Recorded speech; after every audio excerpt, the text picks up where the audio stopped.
And I firmly believe, especially for those who have jobs, that you allow your 9 to 5 to support your 5 to 9 until your 5 to 9 becomes your 9 to 5.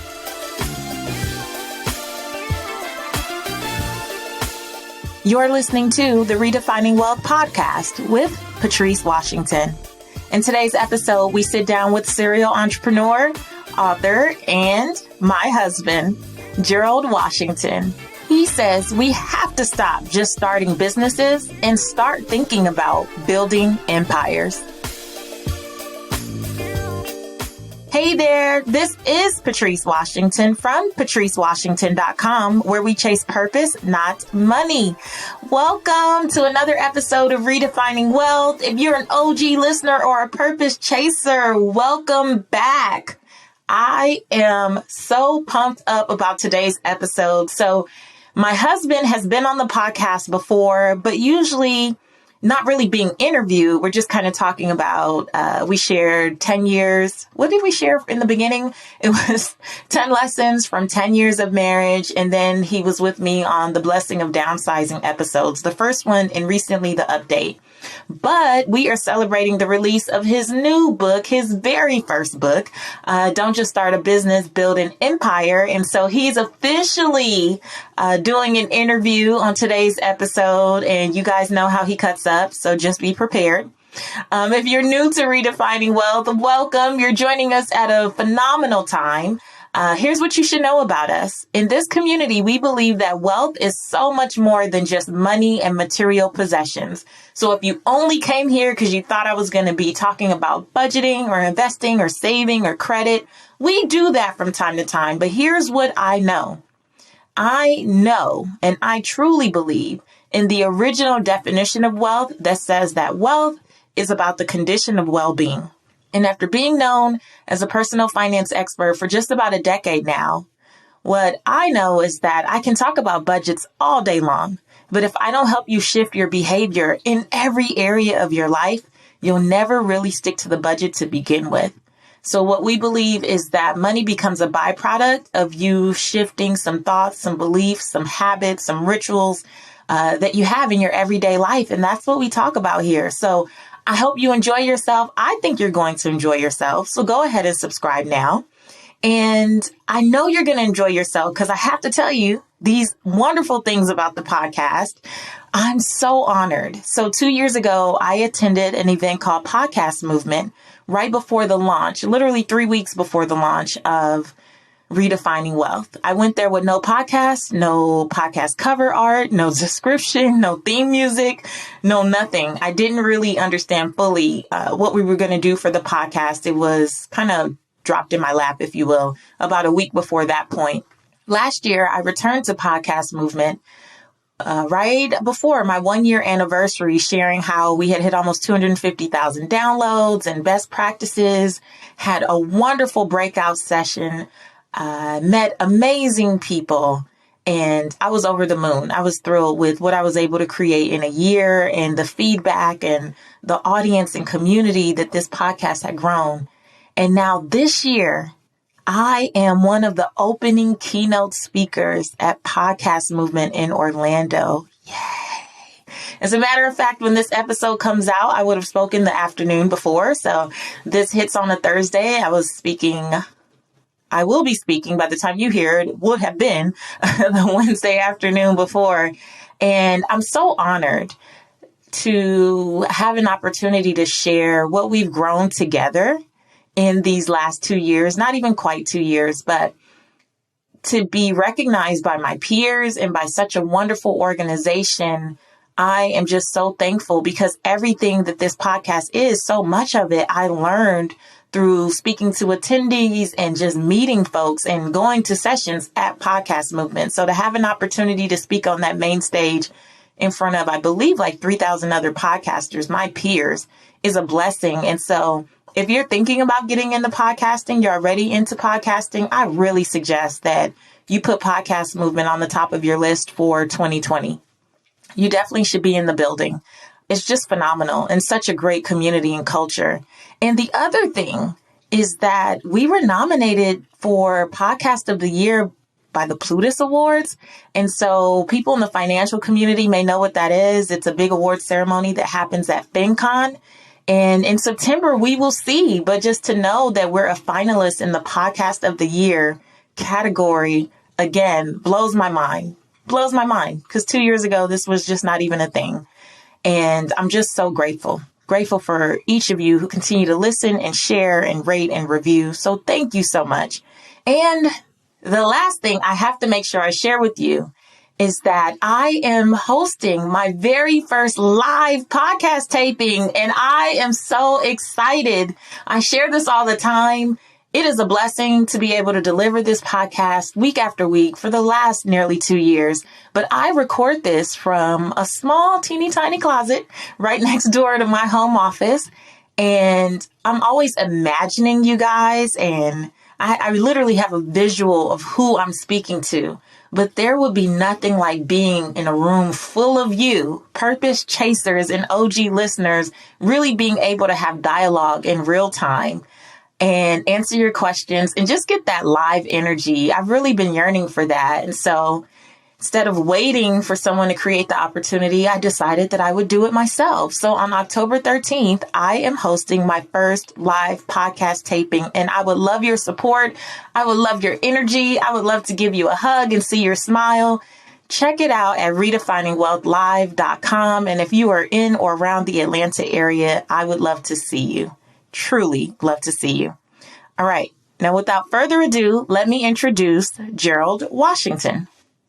With a long-standing history of taking brands and businesses to the next level of success, Gerald's leadership, innovation, and business acumen leave only 2 words to describe him: empire builder. Today, he's building a family empire that includes several multi-unit real estate holdings, a transportation company, brand management division, and now transformational arm via his speaking, coaching programs, and the new book, Don't Just Start a Business, Build an Empire. Prior to this role, Gerald successfully secured major partnerships and endorsement deals with household names such as T-Mobile, Ford, State Farm, NBC, ABC, Fox, and BET. His passion for business and entrepreneurship started in his youth. In high school, he launched a profitable 5-figure candy business. While attending college, he founded a marketing company that promoted national concert tours. And right after college, he launched a boutique real estate company with his then girlfriend and future wife. You know her, Patrice Washington. Within a few years, Gerald had built a multi-million-dollar real estate empire, but that will all come to a screeching halt during the economic downturn of the late 2000s. He lost the majority of his businesses, lost everything, took a job at Taco Bell to feed his family, but he came back stronger and wiser, and I can attest to that. Without further ado, here's my husband, Gerald Washington.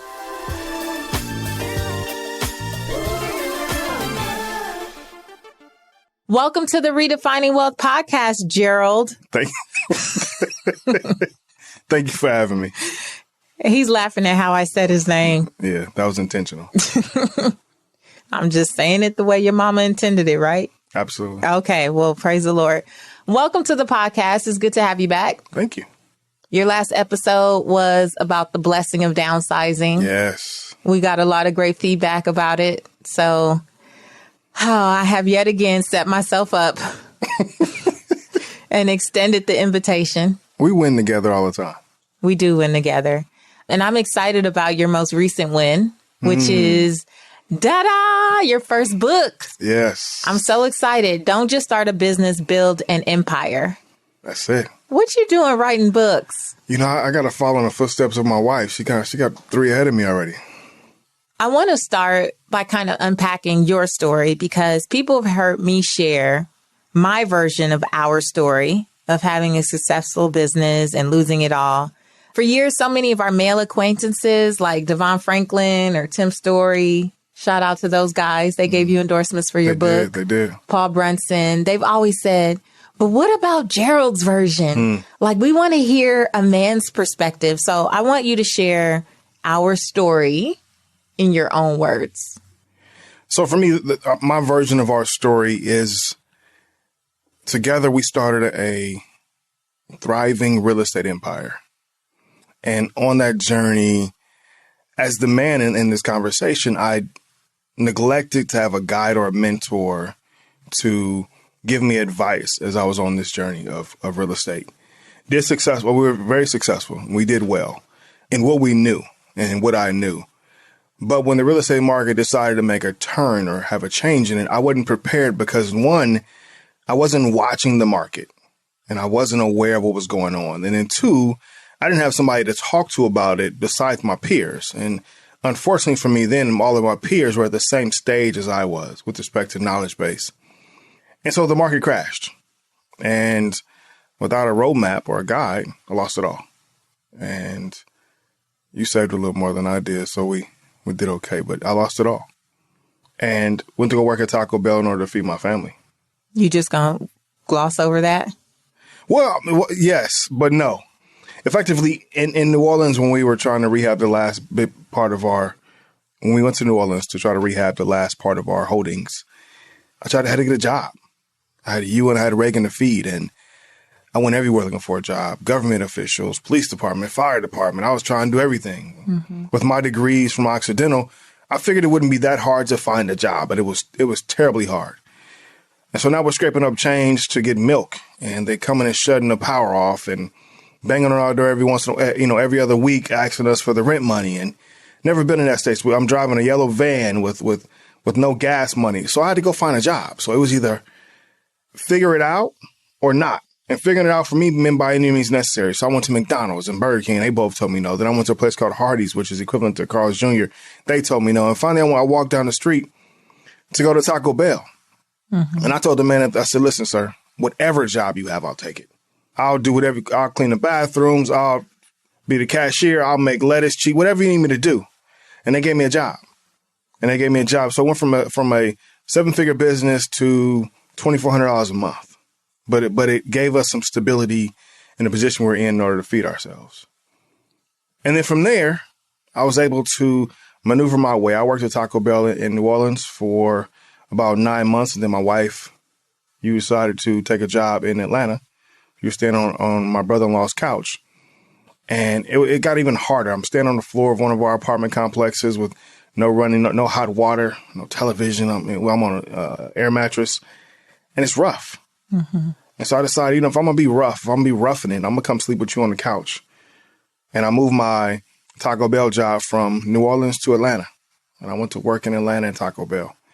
And while you worked the job you worked, I worked mine. And we had one car and we drove 45 minutes in both directions to make sure that I can get to work. And you dropped Reagan off and drove 45 minutes and came back. And that was, I don't even think people really understand. So for people who are in Atlanta, because I know a lot of Redefining Wealth listeners are in Atlanta. Yeah. We lived in Sandy Springs. So get this visual. Right. And the Taco Bell was in Kennesaw. Yeah. So that was and deep in Kennesaw. Deep in Kennesaw. Yeah. So that was about 45 minutes away from our house. And then the only person that we knew who we trusted with our daughter was in Powder Springs, I think it was called. And so I was driving another 20, 30 minutes to get to her, only to come back to Buckhead, which was down the street from where we started. Yeah. And that was every morning, every evening for several months. Right. It was rough. And we had to pick a babysitter that we could afford. Right. Like we just pop and put Reagan in school because we couldn't afford it. Yeah. But we did what we had to do. And fortunate for us, you have built a relationship with Steve and his previous manager, Rashawn, that gave me the opportunity to be noticed. Mm-hmm. And while you're at work, they said, what's your husband doing? Well, I was working at Taco Bell. And I was offered the opportunity to watch Steve's old manager, Rashawn's home at night. Mm-hmm. So I would go to Taco Bell and be at work at 7 a.m. and have to report to Rashawn's home at 6 p.m. And from 6 p.m. till about 5:30 the next morning, I was sleeping on the floor of his house to making sure nothing happened as he was having construction done while they were on the road. I did that for 3 months. Mm-hmm. And I saw my family on the weekends. Yeah, because by then we had got remember that old, what kind of car did we buy from the guy? He took advantage of us. The old Mercedes? It was that old little 2-seater Mercedes. Yeah. And the guy played us and then was getting tickets in the cars. All these tickets and things started popping up. That was just a mess. It was a mess. But you guys have, we tell the story just real quick to make the story 3 minutes on radio or 5 minutes on the podcast or 10 minutes on stage. But this mess was... I mean, we went from sleeping on the couch, and I mean, literally, Reagan sleeping on an ottoman, me and Patrice sharing the couch, to a 2-bedroom apartment with no furniture.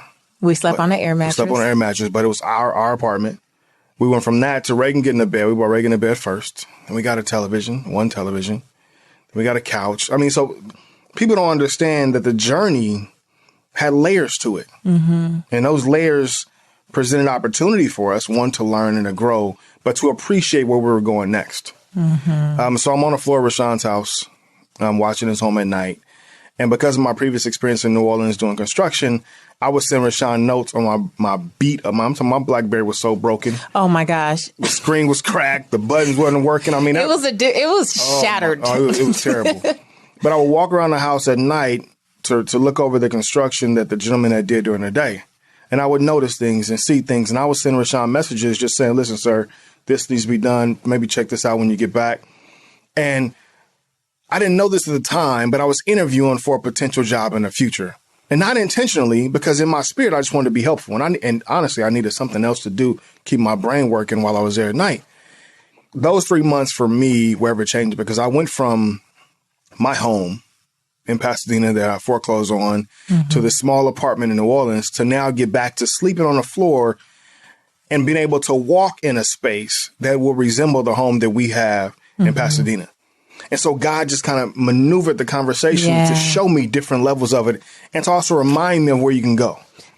Rashawn offered me a job. Steve's manager offered me a job to come work in the office. And that, for me, was a blessing. And the day you got the job offer, we burned your Taco Bell uniform. Taco Bell uniform. Sure did. I burned all but one. Shout out to Taco Bell. We burned everything but one shirt. That's right. That you have framed. And the only thing I'll do now is own Taco Bell. I won't eat it. I won't drive past it, drive in the driveway. Well, you can't help driving past it. You don't. Yeah. Okay, that's right. I have to. And sometimes Reagan plays you because she'll say, take me to Taco Bell. Are you kidding me?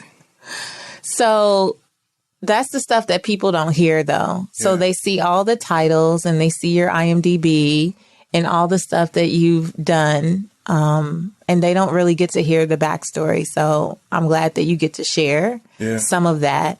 And I love that you share more of it in the book, but I want to get to why you actually wrote this book, why you feel like this is a great time for you to have this conversation about not just starting a business, but building an empire.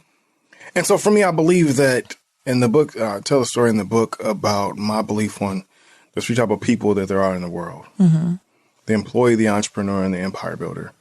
And the employee is one who wakes up in the morning and go to work. And they work their job 8 hours, and their boss provides them a check. They're comfortable with the responsibility of going to work and getting a check. Then there's the entrepreneur, and that's the gentleman or woman who has the idea of a business, and they put their efforts into creating that business. And the problem with being an entrepreneur, 9 times out of 10, is that we become an employee of our business. So we stick into that entrepreneurial effort so much by ourselves. We get so grounded. We end up working 40 hours a week, and we become an employee of our own efforts. And when we get stuck in figuring out how to figure it out, that's all we do, right? And then there's the empire builder. And the empire builder says, I was an entrepreneur who decided to create a donut shop. And my donut shop lived on this street for so long, but I've always had the idea of becoming what we now call Dunkin' Donuts.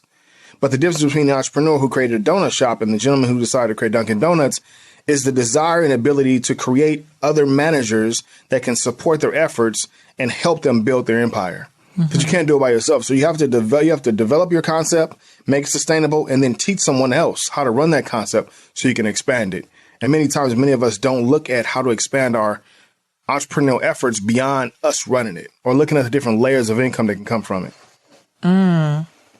So, I mean, you already said that employees are necessary. So there's nothing wrong with that. Absolutely not. But I've also heard you say that we are all born entrepreneurs. So how does an employee fit into being a born entrepreneur? So as an employee with a job responsibility in your field, you have the ability to be entrepreneurial at the task at hand that you're given. Your boss says, do this. You identify a method and a system of doing your job every day. And you do it in a way that's entrepreneurial because you were given permission to perform it. And you perform it to the best of your ability. The difference, though, is that many of us don't want to venture out to have the responsibility that the boss has right now, where his responsibility is your check. Okay. You say that popular wisdom will tell you to find your passion and the money will follow, but you disagree with that. So tell us why. I do, because passion doesn't pay the bills. Like I sing in the shower and my daughter comes around the corner and she's like, Dad, you can't sing. So I know I can't be a recording artist. Right. But my firm belief, my wife says this all the time, if you find your purpose and you dive into your purpose, I totally believe the money will come. Because I'm passionate about singing. I'm passionate about football, but I'm only 5'8". I wasn't going to the NFL. No matter how fast I got, how much I practiced, I just wasn't a possibility for me. Not in the position I played in, but I'm passionate about sports. Mm-hmm. I think sometimes we know what our gift is, but because we're not passionate about it, we don't pursue it. But really, in pursuing it, we probably could have found our purpose. Like we could have found our way to the money. But I know for me, I watch people pursue a passion relentlessly that they are not gifted in. Yeah. And therefore, it never can really be their purpose because your purpose is supposed to be the foundation of you, for me, being able to build wealth. And so if you're not going to be able to make money at it, like when do you let go of the idea of like, oh, I'm just going to follow my passion until the money comes? Yeah. So for me in my book, I talk about that there's a start and an end time to every entrepreneurial effort. Right. And many times if you are passionate about something and you feel like it can make money, I will put a start and end time on it. Meaning if you start this project that you're passionate about and you give it 18 months to produce a profit, if it doesn't, we have to let it go. We have to put time frames on what we consider to be entrepreneurial efforts or ways of making money that we're passionate about. Right. And I agree with you 100% that you shouldn't follow your passion, follow your gift. But using the framework of our conversation, if you're excited about something and venturing into that excitement of this business idea, put a time frame on it. Mm-hmm. And then if the money flows effortlessly and easily and it starts to make money, then continue to follow it because it makes money. But what about people who say, oh, this business was running for 5 years and it never had profit? They're doing the wrong thing. There's no business that should run for 5 years and not make profit. What about like tech startups? Because they say that all the time. Right. And so in my book, I use the example of Facebook.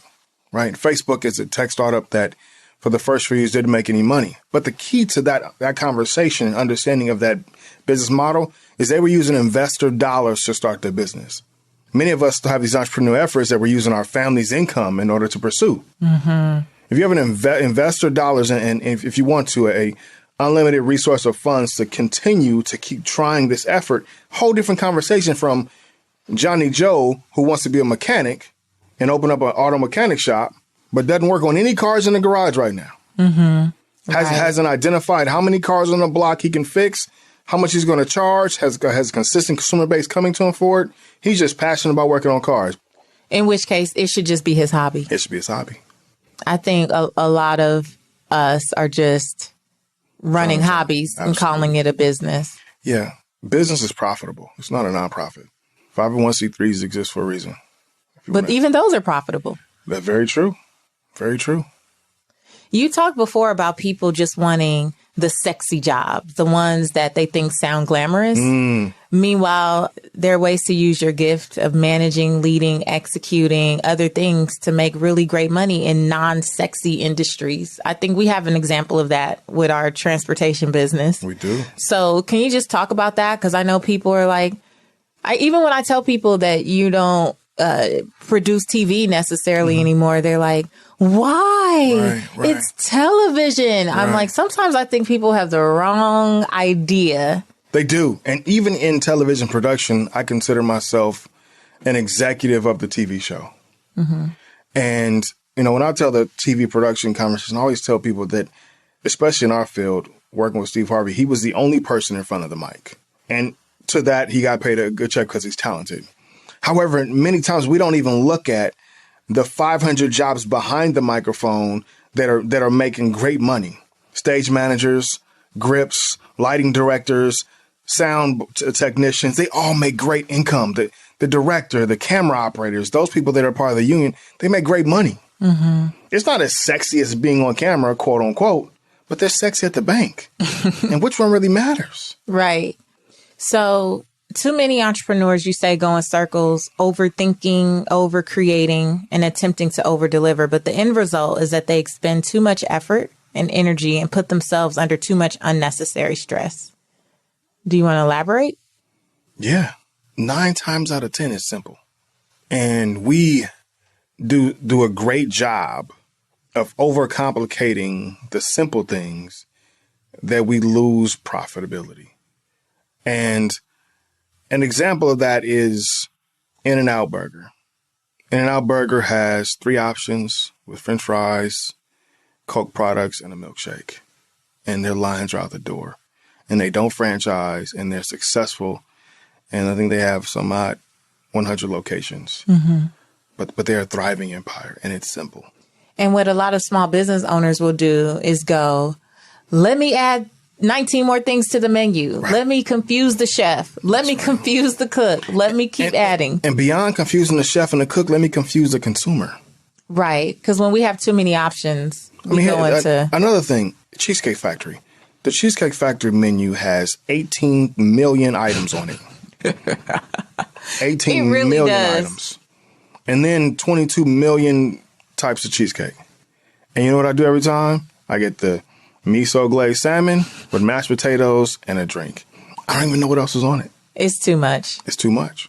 I always tell this, and we tell people this even in Purpose to Platform, that, you know, you don't need to have 7 and 10 offers to be successful. No. Because if you have all of these different offers and too many packages and all this stuff, you make it hard for people to choose how to work with you. That's right. I don't even have 3 offers anymore. I have 2. That's right. Here's how we can work together. And if you look at the companies that are doing this successfully, like McDonald's.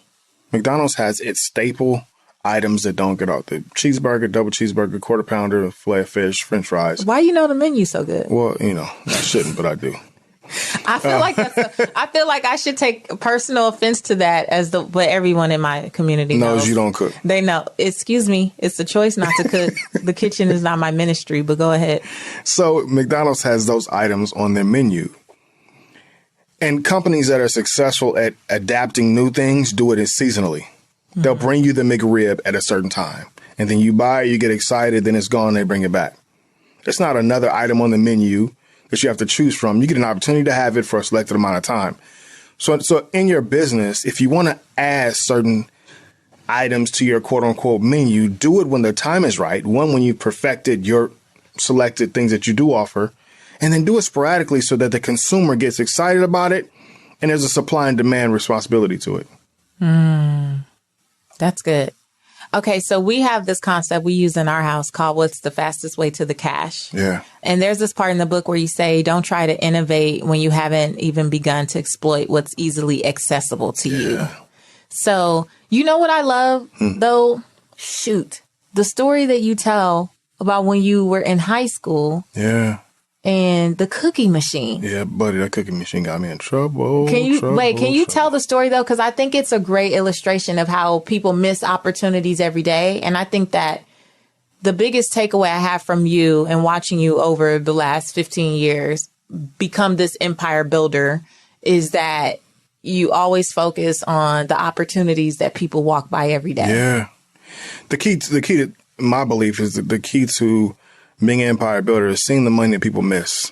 So my senior year in high school, I had a free period.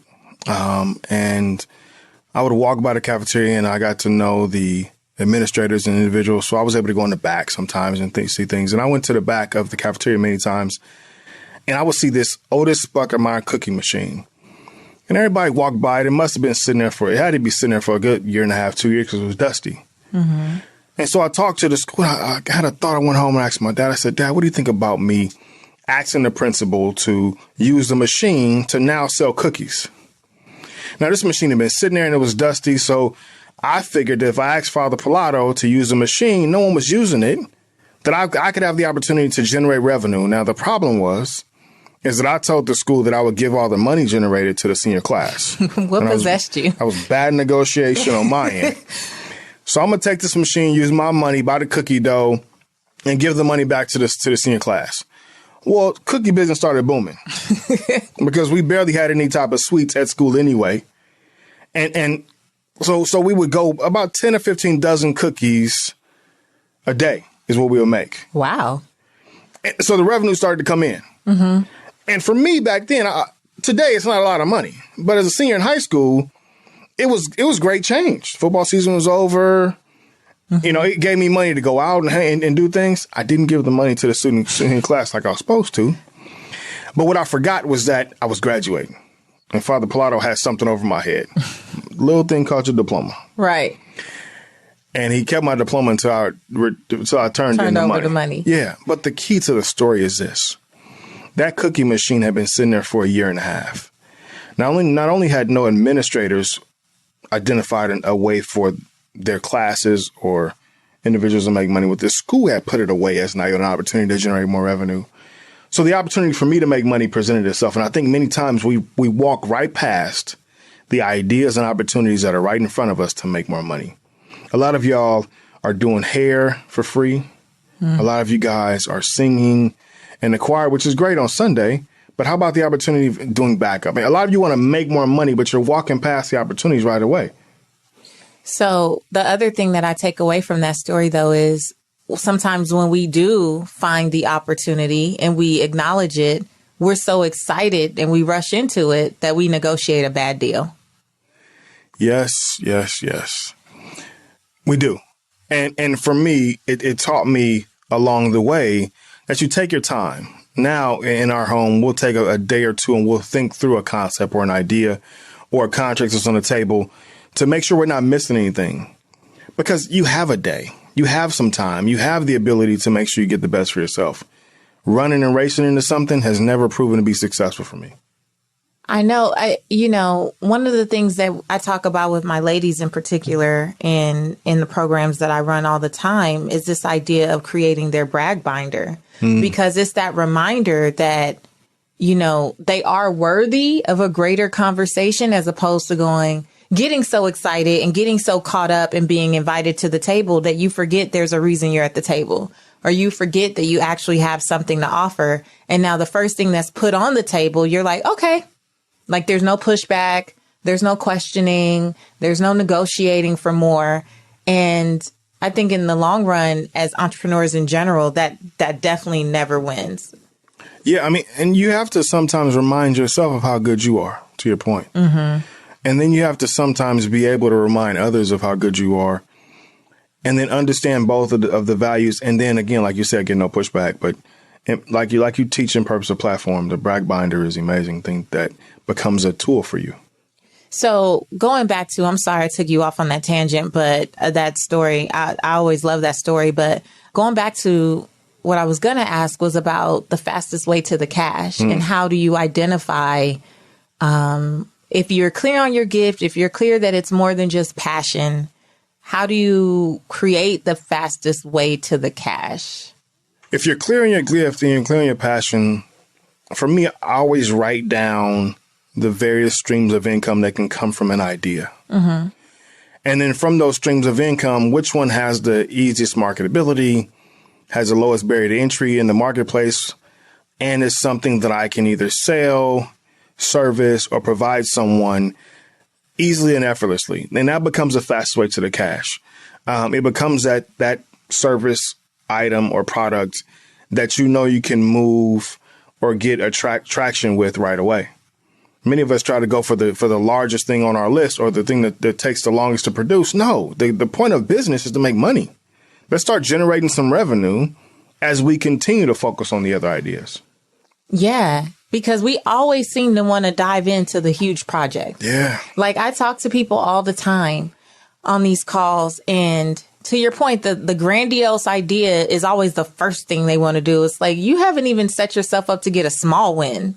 Like you haven't launched a small something, and your whole plan rests on needing 15 people and tens of thousands of dollars and so many hours of manpower when someone else just went to Instagram and was like, I'm open for business. Boom. Here's what I have. Here's the link. It's like not to oversimplify it, but it also doesn't have to be as complicated. And I know that I'm the queen of overcomplicating things. And what I've learned recently is that many times people aren't expecting all that.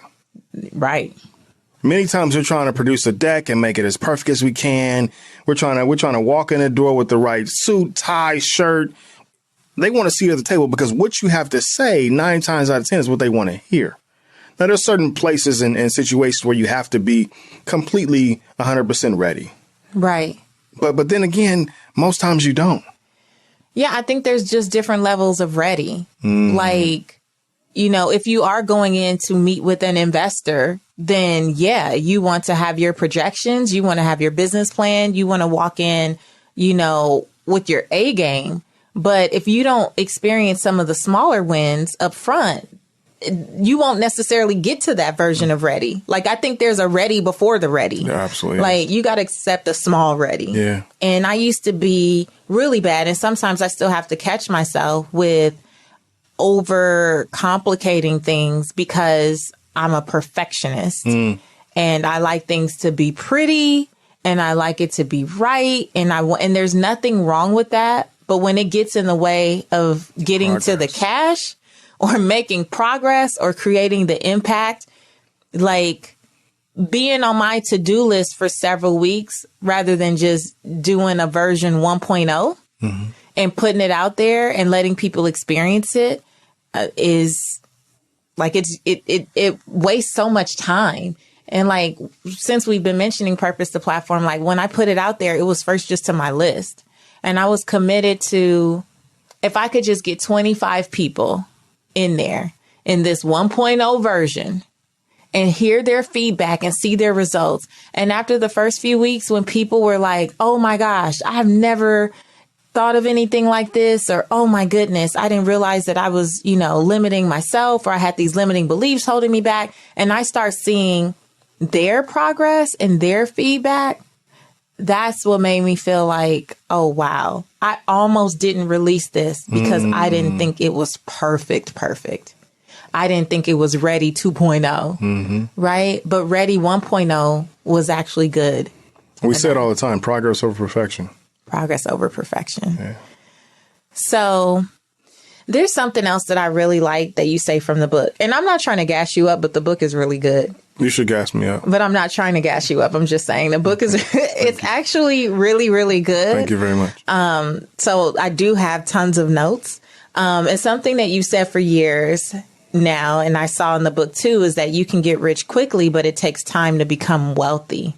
What does that mean? And why did you start saying that? I was told it takes a long time to get rich. And that was a complete false statement, right? It takes a long time in sustainability to become wealthy, but you can get rich real fast. And I've been successful in business and have had ideas. We've had ideas, been around people who've had ideas, and those ideas have made money. My buddy went to the NBA, got a contract for $27 million, a signing bonus for $10 million. Hey, he's rich right now. Now he has to manage his money and invest his money in order to become wealthy. And that takes time. That takes stocks and bonds and acquiring real estate and diversifying his portfolio. But by all sense of imagination, he's rich. He can go out and buy pretty much anything he wants. And so the saying that was told to me is that it takes a long time to become rich. I completely disagree with. Get out there and bust your butt and you can make some money. But to become wealthy will take some time. So to get out there and bust your butt, though, we've talked about overcomplicating things, but if you were going to tell someone what the first few steps are to not start a business, but build an empire, what are the foundational things? So research is key, and research the market that you want to penetrate and the industry you want to be involved in. Do your research. And I firmly believe, especially for those who have jobs, that you allow your 9 to 5 to support your 5 to 9 until your 5 to 9 becomes your 9 to 5. Don't go out there and jump out there and quit your job. Say it again for the people in the back. Jump out there and quit your job. Allow your job to fund your business, because every business should fund itself. So your job has to get you started until that business can take care of itself. So you want to research. And you want to understand and study market trends. What is the fluctuation of the markets you want to be in? And the last one on building an empire is don't hire family and friends. Oh, Lord. No, don't do it. Because those relationships, although they are great on the front end, they have the potential to be very volatile on the back end. Are you speaking from experience? I'm speaking from experience, and I love my family. But when times get tough and money gets low and the responsibility of producing income for those around you that are closer than that are family, if the understanding is not there, then now you can't go to Thanksgiving dinner. You can't go to Christmas dinner. You can't. Now ain't nobody bringing sweet potato pie like you expected because we're mad at each other. I would like to note that we have never not been invited to a Thanksgiving. We have never not been invited. All of our family has always come. We've gone to theirs. But that's a real thing. It's a true I thing. mean, because most people, especially if you're starting a brick and mortar business where you need kind of all hands on deck, the first thing you think is, let me get my cousins, my auntie, and get everyone in. So how do you, and we've heard horror stories about this. We really have. But how do you grow something that doesn't necessarily, you have the empire builder vision, right? Or empire state of mind type of thing. And you see yourself going bigger, but you know you need support. You don't want to get trapped and become an employee of the business. But how do I not just ask my family for help? What's the alternative? It's very tempting. It's very tempting to utilize resources that won't cost you much. But that temptation will come as a detriment later on down the road. So maybe it's not time to expand today. Maybe we need to identify an SBA loan or some investor capital to now go out and be able to pay for the right talent to support you. But the answer is not hiring your family and friends. And if you do decide to do that, my firm belief is you need to have the contract, a non-disclosure agreement, and some set terms and understanding that allow for an exit if necessary. But prepare yourself. We're big on that. Still getting things in writing, even from family, even from friends. Yeah, because it's all good when we first start. It's all good. But when the market bottoms out like it did in 07, now everybody hates everybody. Yeah, that's the truth. That's the hard part. It is. But how about people who feel some kind of way when you give them your contract, or you love sending a good NDA? So when someone goes, what is this for? Most people will kind of bag back, right? And go oh, it's just something I thought I should do, but you don't have to sign it. How do you prevent yourself from even going down that route and kind of backing out of it? So stay firm, first and foremost. And I always think about business or opportunities or partnerships in a worst case scenario up front first. And if you think about it in that way, and you have the NDA prepared and you're thinking about the worst case scenario on the front end, then them not signing becomes a worst case scenario already. You only want individuals who are not afraid of the documentation put in front of them because it's for a reason. Right. If you're scared to sign this or think you're too good to sign it or our relationship is too good to sign it, then you don't love me or respect me in the first place. Ooh. Because at the end of the day, this document stipulates that we're in good faith going to do something together, and we're okay with what's bound in here. If you're not agreeing to sign that, then what are your true intentions or true desires, or what is your lack of knowledge about business? I don't need to be a part of your business anyway. At the end of the day, that for us, unfortunately, in our culture, it's what Big Mama wouldn't do. They shook hands and everybody held each other down, and it's been the detriment. Not anymore. In our family, what we're teaching across any generation is that the paperwork matters because it benefits you in the long run. Period. Ooh, that was good. Before I let you go, you didn't get to do this last time, so these will be new for you. So this is Redefining Wealth, Rapid Wisdom Questions. I'm going to ask you a few questions and tell us the first thing that comes to mind, okay? Got it. First thing is, how do you define success? Happiness. Really? Yeah, because not money. There's a lot of wealthy people out there that are miserable. They go to work and they're miserable. So you define it as happiness now? I do. Did you always? No, it was always stuff. Cars, vehicles, things that came from working hard. That was success for me. Learned the hard way that is not success. Success is happiness. Love it. How do you define wealth in 3 words or less? Freedom from a job. That's more than 3 words. That's good, though. They're short words, so I'll let you have it. Thank you. Freedom from a job. That's how you define wealth. I do. Because that leads to your happiness? It leads to my happiness. Absolutely. I like it. What's one book that has redefined how you see wealth? The Richest Man in Babylon. And fill in the blank. My name is, and for me, the truth about wealth is. My name is Gerald Washington, and the truth about wealth is it's not tied to money. That was good. Thank you so much, Mr. Washington. Yes, ma'am. Thank you.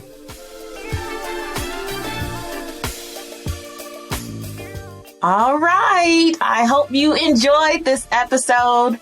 I tried to get him to behave as much as I could. You guys know it's tough work. It's hard around these streets. But I hope you really took something away from this episode. Primarily for those of you who are out here looking to build a business, please tap into those 3 different mindsets, because we really do see this over and over again a lot with our own coaching clients. Is just this idea of starting a business that you become an employee of. There's not a bigger vision in mind, and you really have to shift that if you want to grow your business, your brand, whatever it is you're working on, to that greater thing that you may see for yourself. So if you want to grab a copy of Gerald's book, you can check out his website, GeraldWashington.com, or head to Amazon and look for Don't Just Start a Business, Build an Empire. Don't just start a business, build an empire. And as a reminder, make sure you grab a ticket to Redefining Wealth Live October 13th in Atlanta. Come join other purpose chasers for a wonderful conversation and just all around great time. Tickets are on sale at redefiningwealthlive.com. Until next week, you know what it is. I want you to go live your life's purpose, find fulfillment, and earn more without ever chasing money. Talk to you later.